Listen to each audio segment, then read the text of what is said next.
Okay. Hello, everyone. You are tuning into another episode of Diving Deep with Denise. My name is Denise Cordero. I'm a holistic life coach and soul mentor. This podcast intends to create a sisterhood, a tribe of women that gets to have raw and authentic conversations about all expressions of what it is to be embodied as a woman. Through the vulnerable sharing of our stories, we get to invite other women to share theirs, to be empowered, to be healed, and to boldly step into their authenticity and their truth. Today, I have an amazing guest speaker. Her name is Jeanell Greene. She is a marriage expert and coach whose sole mission it is to save marriages and heal broken hearts. She works with couples who are on the edge of divorce or separation and help them to return to love and a loving place where appreciation, affection, and respect live harmoniously. Her own experiences with divorce and now presently living inside a beautiful 15-year marriage. She had always imagined. She brings words of hope, wisdom, and compassion in an authentic, high energy, and no nonsense style to both her private clients as well as stages everywhere.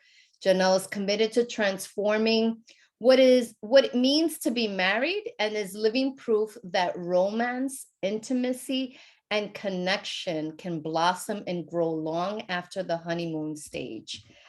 Thank you so much for being with me, Jeanell. Thank you, Denise. That was great. I love it.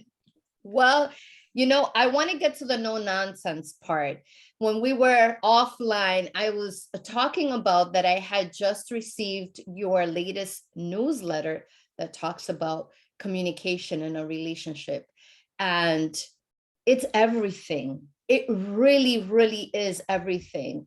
Whether it's problems with sex, finances, whatever it may be, it all boils down to our ability to be able to sit down with our partners, to feel safe, and also to drop into vulnerability and say, hun, I'm not liking this, or we're not in sync with something that's going on. And that is so hard when we have two human beings who have completely distinct communication styles. Can you tell us more about that? Yeah, well, I would say, that point you just mentioned 10 seconds ago, the fact that we are so different, men and women are different, I think is a really vital key that most of us forget. When couples come to see me, a lot of their strife with each other is is expectation. So it's like, I am a great parent. I play well with the kids love me. Why can't you play with the kids the same way? Why can't you act the way I act or do what I do well? And, I think one of the amazing things, I would say the number one thing that makes my marriage really, really distinct when I look at other couples, I think the thing that we do super, super well is we accept each other just the way we are. We don't try to change each other. We don't try to fix each other. We don't try to put our own beliefs and values on each other because we know we're different and we love that about each other. I always describe us as the yin and the yang.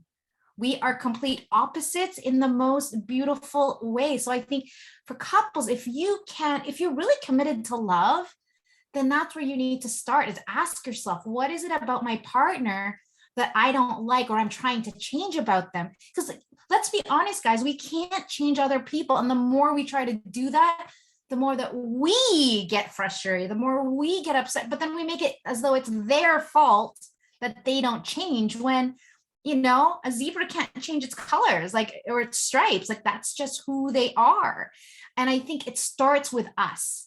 it starts with us accepting ourselves for who we are and how we're not, because we cannot give to another what we don't even have for ourselves. If we don't have self-love, if we don't accept ourselves just the way we are and the way we're not, how can we give that to other people? Because we haven't learned that lesson for ourselves. Yeah, thank you.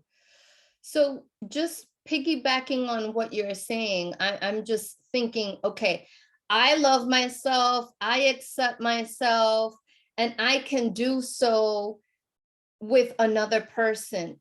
But there's a caveat here. And I think that, everyone that's listening is probably saying, me too. I come with my own shit and I come with a lot of baggage. And I'm sorry, but the ideal relationship or the optimal relationship or the right relationship has never been modeled in my life. How do I figure this shit out? An imperfect person who can accept themselves that they're imperfect, really want to work on their shit, come into a relationship with another imperfect person and kind of meet somewhere in the middle. Yeah. Well, and I think this is a perfect conversation, because what it comes down to is, guess what? Communication. Yes. One thing I want to share about myself is I got trust issues. Yeah. I've had them since I was 9, when my dad left us for another woman. The woman was my mom's best friend, who lived in our basement, who he got pregnant, and then he left, and I was 9. And at 9 years old, and I only saw this when I actually did the work, when I actually took responsibility. I saw that I made up that I'm unlovable, I can't trust anybody, and everybody I love will leave me. So with that mindset ingrained in this 9-year-old, now moving into, teens and dating and relationships, I totally screwed it up too, because guess who I attracted? The guys that my parents did not approve of, but I had it that I was not worthy, or that who am I to want those attributes of an amazing husband, because I'm broken. Nobody would want me. And so that's exactly what I attracted. So, fast forward now with my husband, those things still come up. The difference is A, I'm aware of it, and B, I know it's not who I am. It's just something that happened to me in the past, and I can actually detach from my old self. But so many people, we hold on to our wounds and our trauma like it's this puppy that we want to just caress and hold, even though we know it's not great for us, but it's all we've ever known. It's all we've ever been, programmed to think, and we have all the shame and guilt around it. And so, with my husband, I tell him, listen, honey, I'm sorry that I said what I said. What really came up when you said that thing, what I made it mean was this. And I got sent back to when I was 9 years old. And what I said to you was not mine. It was the 9-year-old inside of me. And I take full responsibility. And next time, here's what I need you to do, or here's my request. These are the words that really trigger me. And I would really request that you not say that. Or, when we get into another situation like this, here's what I want to happen. So we actually create a game plan before the thing happens, because when you're in it, you can't think straight. You're just firing, you're triggered, you're reacting, you're saying shit that you don't mean, you're walking away. And for us, I need 5 minutes, and my husband is the one who wants to talk it all out. And the more he wants to talk when I'm not ready to talk, the more I get frustrated, the more I get pissed off, and the more I'm most likely going to say something that I'm going to regret. And so I tell him that in advance, honey, next time this happens, I need you to let me go. I promise I'm coming back, because I think that's his big thing, is that I'm not going to come back. I promise I will come back. I promise we'll talk about it when I'm done. But when I say I got to go, I really need to go. And that's how you can respect my wishes, is just giving me my space because this is just what I need to come down from my emotional flooding and to get emotionally regulated. This is what I need from you. And then I need you to, and then we're going to sit down and I'm going to say exactly what I need to say to you. I need you to not say anything. I need you to just listen to me. Don't try to fix me. Don't give me advice. Just listen to me, hold my hand, rub my back, whatever that feels natural for you. And when I'm done, I need you to go get me some ice cream. So he knows exactly what it is I need in my moment of vulnerability. And he does the same for me. I know exactly what he needs when he's stressed out. I know, my husband has these moments of utter vulnerability. This man is all heart. And we know that people that are all heart, they hurt more intensely. And so I know when he's in that place of vulnerability, I know how to take care of him. I know what he needs to hear. I know he needs a hug. I know he needs me to tell him everything's going to be okay and that it's okay to feel whatever he feels. And then at the end of it, all I need to hear is him take a big breath and just be like, and I know that's my signal that he's good to go. And then I just give him a hug. I tell him I love him and he says, thank you. And we're done. So nothing ever goes into this crazy place because we know that we're both allowed to have emotions and we allow each other to have it. We accept that about each other. And then we support each other through that versus, well, why is that my fault? But, and then we get defensive and take things personally. And we've become really great at that as being a team. That is awesome. That is awesome. So there's a few things that you said that I want to like kind of flesh out because this is like hashtag relationship goals, everybody, right? Where things just things work. But this is kind of what I've experienced with my clients, and I work with women. Not only that, but in my social circles and friends and so forth. One of the things that you said that I absolutely loved, and you repeated it over and over again, is communicating what I need. Babe, I need this. I need ice cream. I need you to give me space. I need you to give me time. And also listening to your partner's needs, what they need as well, so that you're reciprocating, you're being there for each other, you're holding space for each other. And I think that's so important. The other thing is vulnerability, talking about vulnerability. So this is going to be like a 2-part, 3-part, whatever it is. So, go down the rabbit hole with me.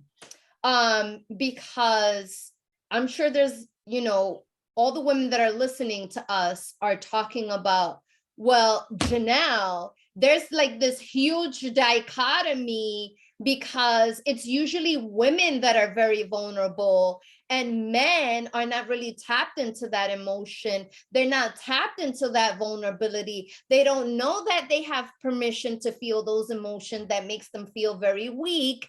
And there's a very, very, very strong cultural, societal conditioning around that in the way that men and women relate to emotions and feelings and talking about those emotions and feelings.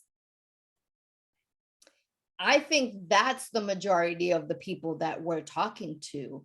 How do we work through that when you have the woman who's the emotional martyr and queen, and here I want to talk about my problems, I want to talk about my issues, I want to be vulnerable with you, and the guy is like a freaking refrigerator, like cold and hard, square, like, okay, I don't know what the hell to do with this. Yeah. What are we doing these situations when we have that kind of dichotomy? And we love our partner, but we can't seem to meet somewhere in the middle. Totally. So 2 things I want to say about that. The first thing is that we, sorry, give me a second here. I lost my train of thought. You're talking about emotional martyr. So just women Yes. being So very emotional, vulnerable, and the guy is just like, I don't even know what to do with that. Like I'm yeah. shut down. I So don't I want to talk teach, about emotions. yeah. So I teach this technique, and it's a technique around how to communicate, because we were taught to communicate to respond, react, judge, compare, get triggered, but we were never taught how to listen, to understand, to listen, to empathize, to listen, to connect. So to that question, I would offer, it's kind of going back to what we talked about before, is really letting your partner know, here's what I need. Because men automatically think, oh my God, I have to fix this problem, but I don't know how to fix this problem. She's talking about all these emotions. I've never had these emotions. I don't know what to do. What do I say? And so they go into like, it's okay, you're overreacting, you're being too sensitive. It, they mean well, but everything that comes out of their mouth is not helping, And so that's why I think it's so important to say to our partner, just like, listen, I just need you to hear me. I need you to make eye contact with me. I just need you to be with me. I don't need you to figure me out. I don't need your advice. I just need your love and letting me know that you're here with me. So, really, my husband, all he really says to me is, babe, I'm so sorry you feel that way. I really am. And you know what? Everything is going to be okay. And I'm here and I love you. That's really all he says to me, and how much he loves me and how beautiful I am, and how he acknowledges my strength and my courage, but he doesn't need to fix me. So, what I teach people is that, again, we're allowed to have our emotions. And when we try to invalidate those emotions, I feel like women are just as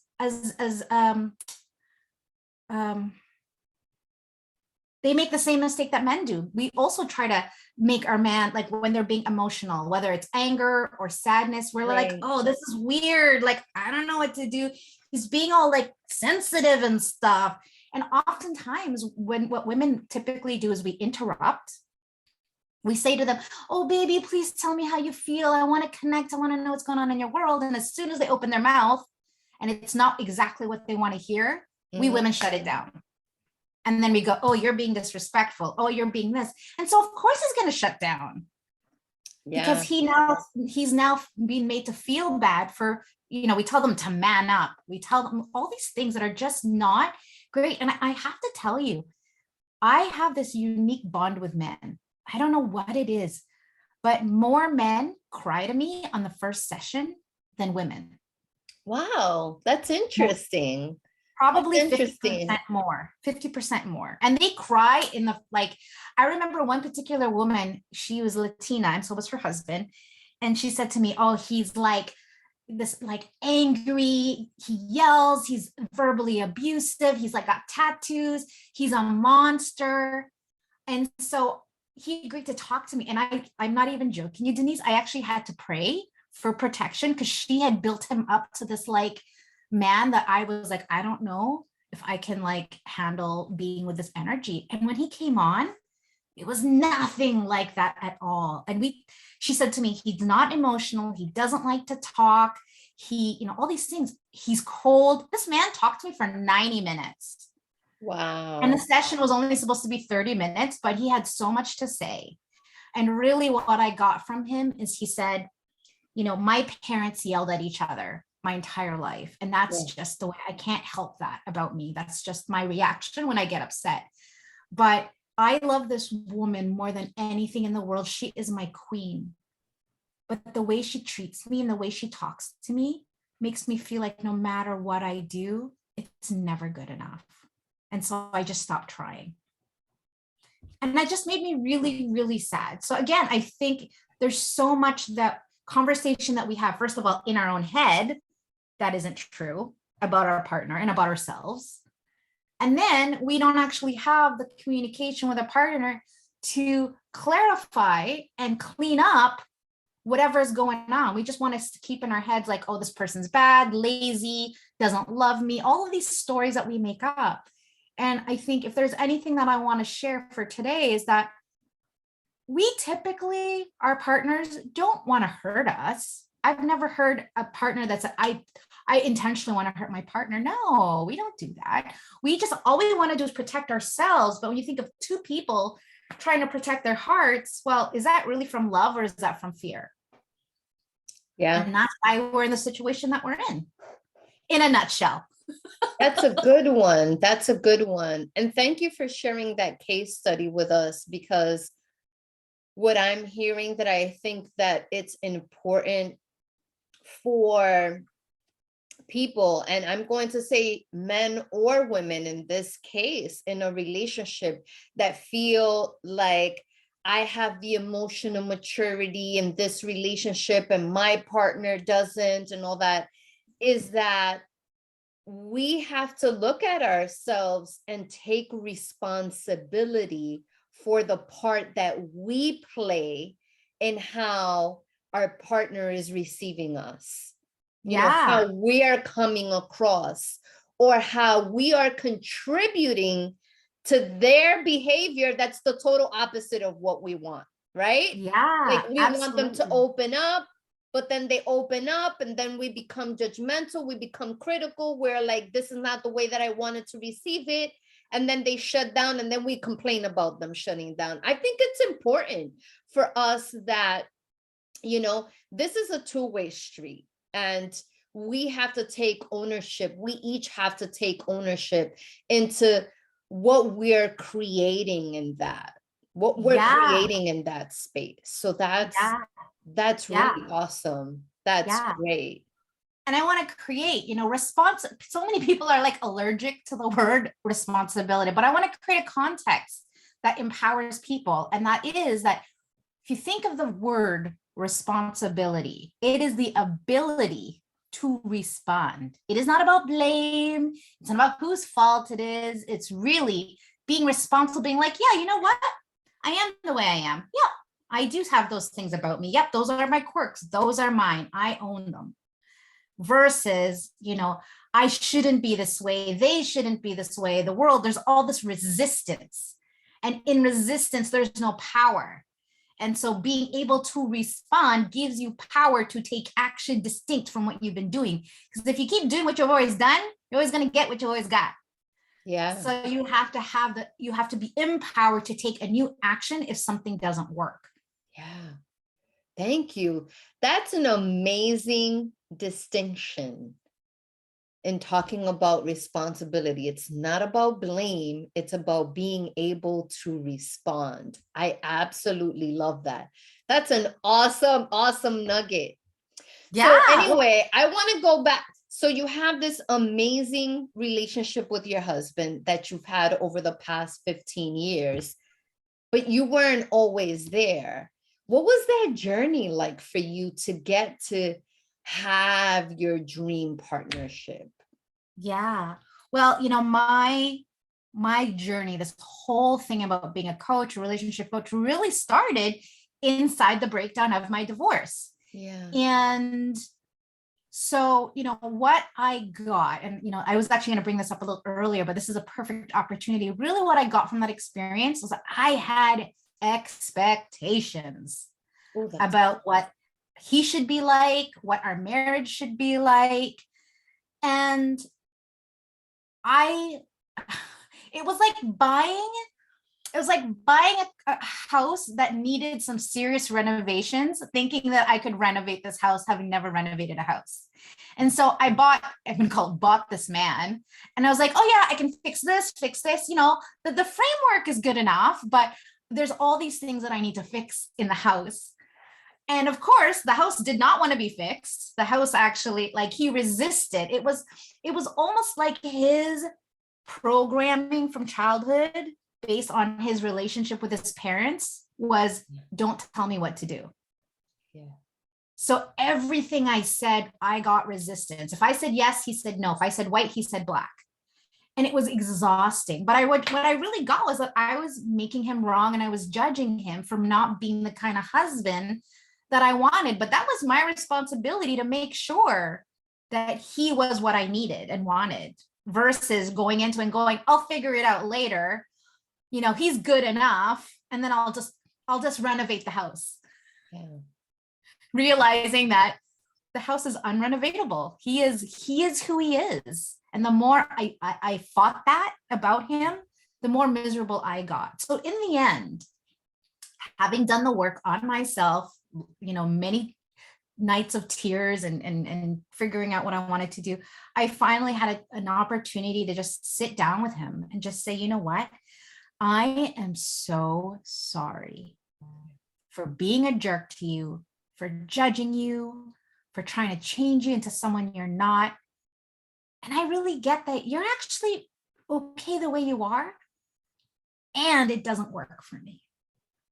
So coming from that place, there was power. It wasn't like, you did this to me, you made me unhappy. It was like, no, you're great the way you are. This is what I want and need, and that's just not a match. So let's just complete this and move on. Yeah. And what was so miraculous about that was we went to the divorce courts together, to the law courts together. We signed the papers together.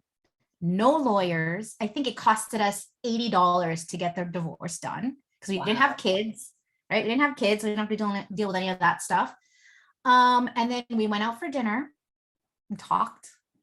And then he dropped me off at my house, and I looked at him and I said, thank you, good luck, gave him a kiss on the cheek, and I was out.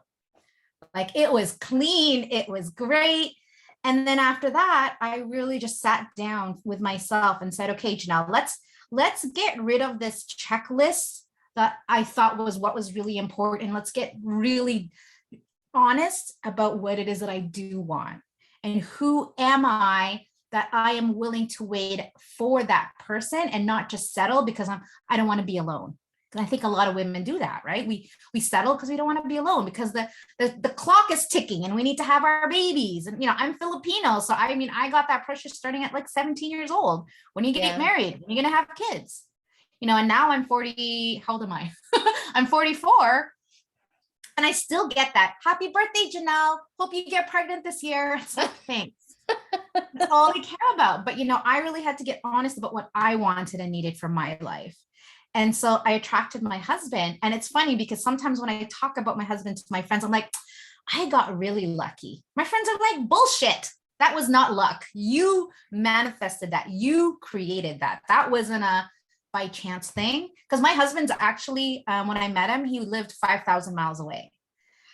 So the chances of us somehow connecting, and we didn't actually, from the time we connected on the line to when we met in person, was 4 years.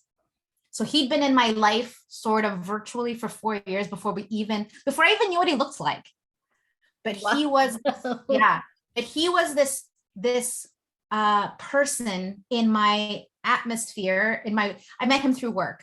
So he was this voice, he was this stand he was my support system for work. And then he just, as my divorce was happening, he was just this person that I could just be really honest about, because, I was feeling really shameful about how my relationship wasn't, I'm Catholic. So the thought of separating was something I was dreading in admitting to my family. So nobody knew. But he was this person that I could just share whatever was on my mind, and he didn't judge me. He just listened, and he ended up becoming my confidant. And then, 4 years later, we met and we moved in together like a week after we met. And then, and then 2 months later, he went home, grabbed his two suitcases, and that was it. And came here, moved in together, and that was 15 years ago. And it's just been super easy and effortless since then. That's awesome. That's so great. Yeah. So one of the things that you talk about, really resonates with me. And it's something that keeps coming up over and over and over again. So I thought that I would put it on the table here, which is expectations in everything, whether it's life, of ourselves, of others, in our intimate partnerships, and so forth. And I recently heard I don't know if it was a podcast or part of a podcast or part of a book or whatever it is, but anyway, the author was Steve Chandler, who is like a master coach. I don't know who doesn't know that name in the coaching arena. And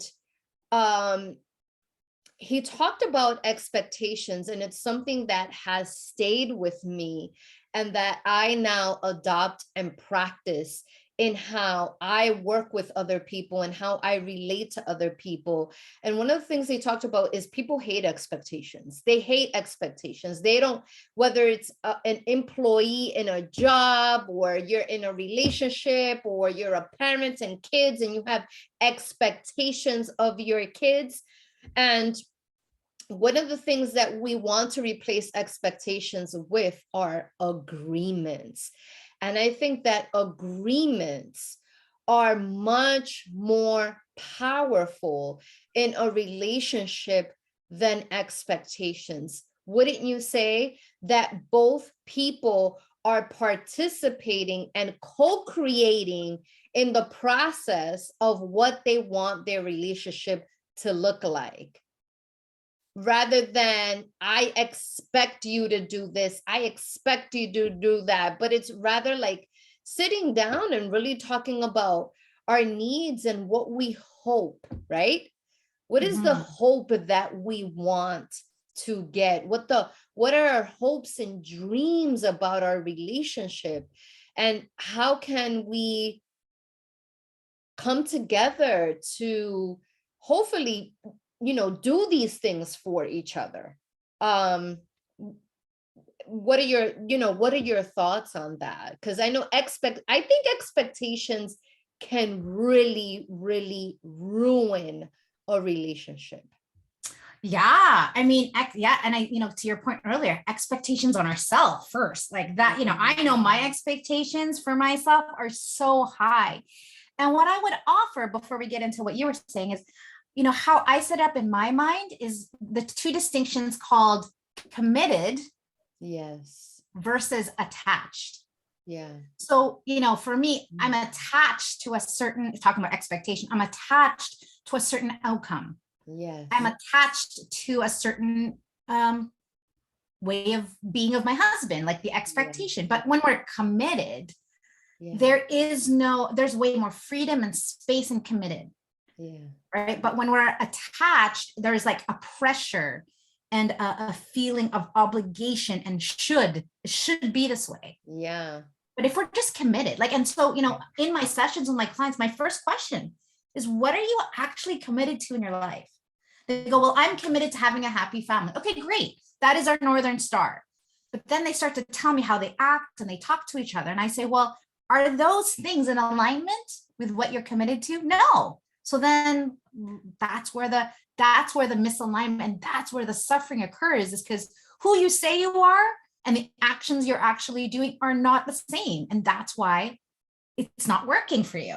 Yeah. Right.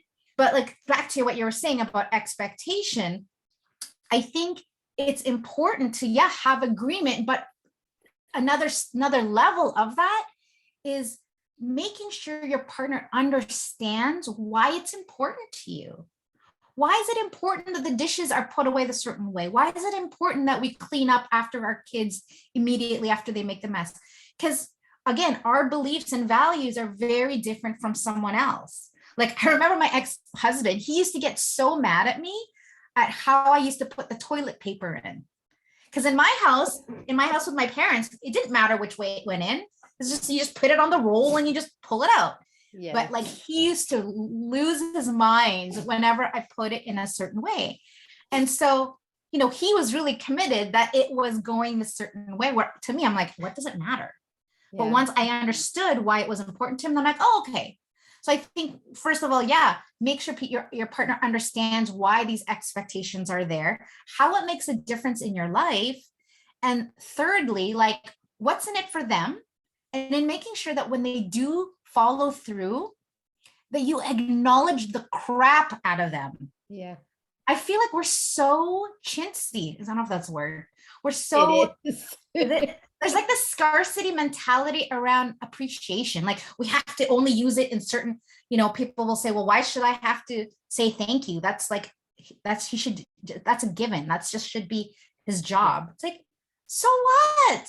Yeah. If you being like, oh my God, baby, thank you so much for taking out the garbage this morning so that I didn't have to, then I could sleep in for an extra 15 minutes. I love you and thank you for taking care of me. He's going to feel like a freaking hero. And guess what? He's going to do it every week so that he can get that love from you. But if you got it like, I don't need to say thank you to you, that's your job. And then you wonder why he doesn't stay consistent. I want to tell one quick story. When my husband and I got married, so when I met him, he was 230 pounds. When we got married, he got to almost 300 pounds. Wow. He discovered sushi and he discovered this amazing burger place near my house that they don't have where he's from. So we both gained quite a bit of weight. Anyway, so getting ready for the wedding, going to the gym, and I'm like, hey, honey, you should come with me to the gym. And he's like, he's very shy, very insecure about his body. He's one of these kids that since he was 5, he's been overweight. So he's always had like a self-confidence issue. Anyway, so he finally is like, okay, fine, I'll go with you. So he goes with me. And on the way home, I look at him and I said, oh, baby, I can see a little toning in your arms. It looks really good. He's like, really? And I'm like, yeah. And I start squeezing it. I'm like, this is really nice. He's like, oh. He's like, maybe I'll go to the gym with you again tomorrow. I'm like, okay. This was 3 years ago. This man has dropped 100 pounds. He goes to the gym 5 days a week. He does the rock workout, and he's absolutely ripped. And I know that he does it for himself to look good, but I also know he does it for me because every time he comes home, he takes his shirt off and flexes for me. And what he expects is me to go, ooh, ah, and I give it to him, right? That positive affirmation, yeah. right? And he'll even say to me, oh, I didn't want to go to the gym this morning. Or if he doesn't go to the gym, he'll feel bad. He's like, oh, babe, I didn't go to the gym. It's like, babe, it's okay. Like, that's fine. It's like, oh, but I don't want to get fat. And I'm like, you're not going to get fat. He's like, but I want to look good for you. I'm like, I know you do. So I know he does it for me. And I give him all the love and praise. And guess what? He gets tons of sex for me, right? And that's really what he wants. That's what he wants. And if we can give so much more praise than we do criticism, because I know that when we criticize, when we judge, when we're upset, we're angry, it's like we let it rip. But peeling that back and taking the time, like you said, to provide those positive affirmations, to say the thank yous, to show appreciation, I think it goes a long way in nurturing and planting those seeds that in your relationship for it to grow. And then you're teaching your partner too the power of that appreciation and respect. So guess what? He gives it to me as much as I dish it out to him, and it's just this back and forth. And so we are constantly filling each other's love tank and making sure that we both feel secure and confident about who we are. My husband, like I said, he lost a whole bunch of weight. He actually just got hired into a band, and this band does nightclubs almost every week. Wow. They do outdoor shows. They're a big deal in town. They're a tribute band. And there was this part of me for a moment that I got a little bit afraid, like a little bit jealous, because I'm like, okay, my husband is clearly the best looking of all these guys. And I've been to these shows where women just stand in front of my husband and just take pictures of him. And there was this concern for me that I was like, oh, I hope this is going to be okay for our relationship. Yeah. But you know what? I feel so secure because I know I give my man what he wants and needs from me, that he doesn't need to go anywhere else. And so I feel 150% confident when he goes wherever he goes, the nightclubs, I'm like, okay, bye-bye, have fun. Yeah. It's an amazing feeling to have that level of confidence and security in the relationship, that I never feel like I have to worry about his eyes, wandering or anything happening or putting our relationship in jeopardy, because I make sure I take care of business and he does the same. That is awesome. That is awesome. So you've got this amazing relationship, and it wasn't by luck. It was very purposeful. It was very intentional. You attracted this person into your life. You manifested, what you wanted.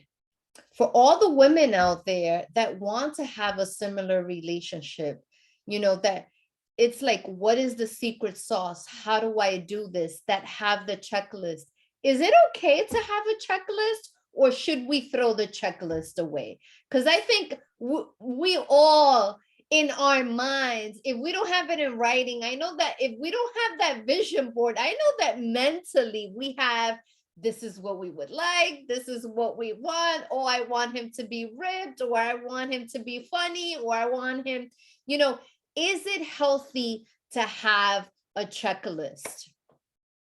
Yeah, I think it's good to have a checklist because I think that helps with the manifestation Yes. and getting really clear about what it is you want. However, I think also we need to make sure that we are open.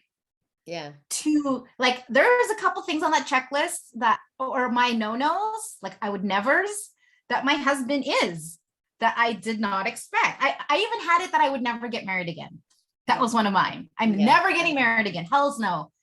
Yeah. And when I met this man, I'm like, this is him. All of those thoughts and ideas of what I thought my marriage was gonna or not gonna look like, this man just totally obliterated it. I would say though, what I've noticed about single women, and I know this because my best friend is single, is we look outside of ourselves to find happiness, and we expect other people to be perfect to fill our not enoughness. And what I would offer and invite people is to really look inside yourself to say, well, what if I was just enough? And this person that came into my life was just the icing on the cake. But I think we put so much pressure. We put so much pressure on other people to fill our own unhappiness. And they're only human and they're flawed. And, especially if we're not great with communicating, here's what I need, because I'm independent, strong woman, we're setting our men up for failure. And so I think it's really important for us to embody who we want to be, the kind of partner that other people naturally want to come to, versus us going out and going, you all men need to get your shit together. No, it's like, how do I get my shit together so that I naturally attract that man who is going to be my complement, not going to need me or I need him, but really we rise, we get up under each other, we empower each other, and being together is just icing on the cake. But we're now, because I feel like a lot of couples are very codependent, and that's not healthy either. Yeah. And unfortunately, I think that we see that play out a lot in fairy tales and in movies, like the big line, the big cheesy line that everybody talks about with Tom Cruise just breaks and he's like, you complete me, like somehow. And I'm like, that's not real, and if your relationship is about that other person completing you, you're setting yourself up for failure, truly. Yeah, because then you have, again, an expectation that they're always going to be perfect, they're always going to say the right thing, they're always going to no, right? Your relationship is always, your relationship is going to go through changes and different sort of like versions and phases, right? And so you can't be attached to a certain way. I hear so many couples who say, I just want to get back to the way things were. But guess what? The way things were is you had no kids. Now you have 4 kids.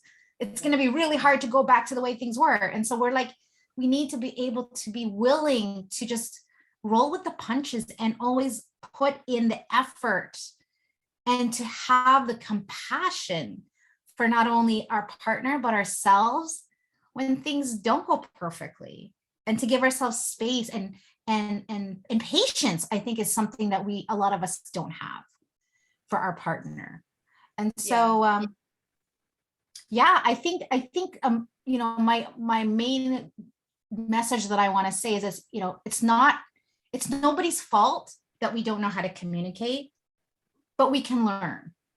And we got to be willing to do things differently. We got to be willing to take a chance, be willing to freak it up. Be willing to get messy, be willing to be vulnerable, be willing to get even our heart broken once in a while, all for this thing, this goal called infinite, unconditional, juicy, awesome love, which I get to live every day, but it takes work and it's possible, is what I want to say. Yeah, that's awesome. Talking about work and being possible, yes, relationships do take a lot of work, and it takes commitment, which is another thing you talked about, commitment from both parts to want to learn the communication skills, be there with each other, listen to each other deeply, be able to talk about what you need, but also listen to what your partner needs as well. On the flip side, we also have to talk about, when do you know that it's just not the right person? I think that it's important, for people that are in that relationship, that they say, look, I've done the work. I've worked on the skills. I've worked on myself. I'm in this partnership. I know that it's work and I'm committed.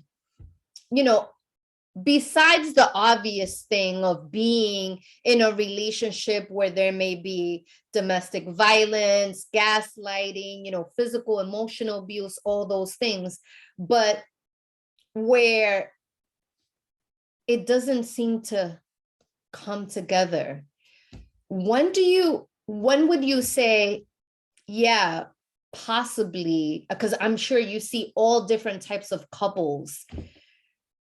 Has there ever been a moment where you're like, yeah, maybe going your separate ways is the right thing for you? When do you think that happens? That's a hard question to answer. It's kind of like the question, like, when do you put your dog down? And my response is like, you just know. I remember when my dog got cancer, and I'm like, oh my God, the thought of putting her down was like, I didn't even want to think about it. And then one day I just knew like, this is unfair. And I just knew. I don't know how else to answer. And I don't think it's anyone else's call but that person to decide when is enough, and when they feel like they've given their all. Because oftentimes we want to make it work, but it's been so long that the heart has been turned off, and trying to get it to get going again, it's really hard to come back from years and years and years and years and years. Like, I had one couple that they've been struggling for 32 years. Yeah, that's a long time. Haven't had sex for 5 years.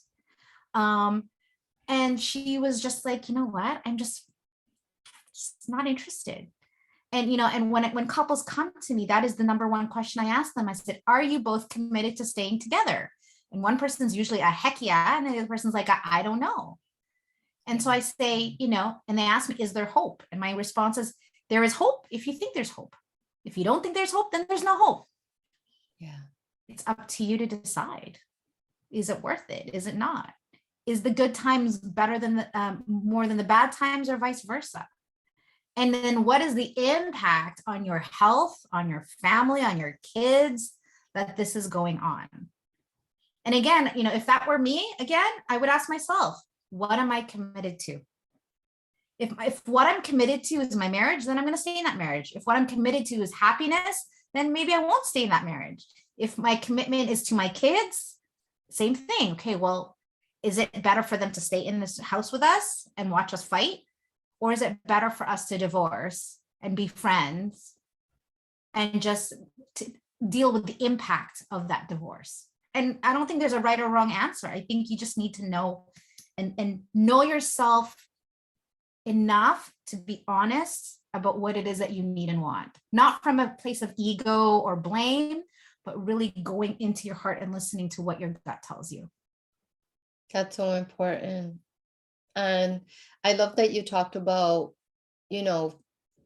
all the other parties that are involved, or there is kids, family, and extended relatives, or whatever it is, because I was a product of a marriage that stayed together for too long, just because my mother thought, like, I I want, in her mind, I think that she was committed for us to grow up with both of our parents. She wanted that for us, but she didn't understand that her being in an unhealthy relationship with my dad was actually hurtful to us to watch it, you know? Yeah. But she committed to that idea long, long, long past the idea of her being happy, of her feeling that she deserved to be happy, and that, Yeah. you know, to be in love. It was this, it was a sacrifice. It was no longer a Yeah. marriage. Yeah. Yeah. And that has, it can have devastating consequences, because I'm a product of divorced parents, and it had devastating consequences for my brother and I, to the point Yeah. that we used to tell our mom, you need to get divorced. You need to Yeah. get divorced. Like, this is not right. Yeah. This is not right. This is Yeah. not the way that it should be. Yeah. Yeah, I think a lot of people too, and I can say that this was my situation, is I didn't want to admit failure. Yeah. My sister was in a marriage that she was married to a really bad alcoholic. Yeah. And the whole family was just like, this man is not good for you. But she didn't want to hear, I told you so. So she stuck it in, and we're watching from the sidelines like, oh, this is hard to watch, but Yeah. she would not give up. And knowing my sister, I feel like that's why she didn't want to give up, because she didn't want to admit failure. And I think a lot of people are that. It's like, we don't want to look bad, right? Because people are going to talk about us and talk about what a failure we were and whose fault was it and all that. And, in my first marriage, I dealt with that too, coming from a Catholic family. And just being able to finally put my own needs first, because who I was eldest child, good girl, straight A student, yes ma'am, obedient, never upset my parents. And now I'm telling my parents, guys, I'm getting a divorce. My mom didn't talk to me for 2 years. Wow. She was really, really, really devastated. But I knew, and I knew that was my responsibility. And I allowed her to have the emotions that she was having. Had I not been responsible, I would have been like, why are you being like this? Like, give it a rest, But no, I'm like, no, you know what? She's allowed to feel whatever she feels. Because I knew at the end of it, once she got over this stage or phase, that she would be absolutely in love with my husband. My husband, like, she would. And now it's exactly how I thought it would go. She calls him before she calls me. She has nicknames for him. She invites him to lunch. We've even gone on vacation where we stayed in the same room together. Like, they are so comfortable with each other. And he's like the doting husband. And my mom's a widow. And so, she really relies on him for a lot of those manly things. And he loves to serve. So they get along famously. And he's a musician, and he loves to sing, and he goes to church every week, and he's polite and great with kids. So my mom adores him, but it wasn't always like that. Yeah. And I had to be patient. Yeah. Yeah. Thank you so much for that, Jeanell. Was there something that I didn't think of to ask, that I didn't ask you, that you think is important, that you want to leave with our audience?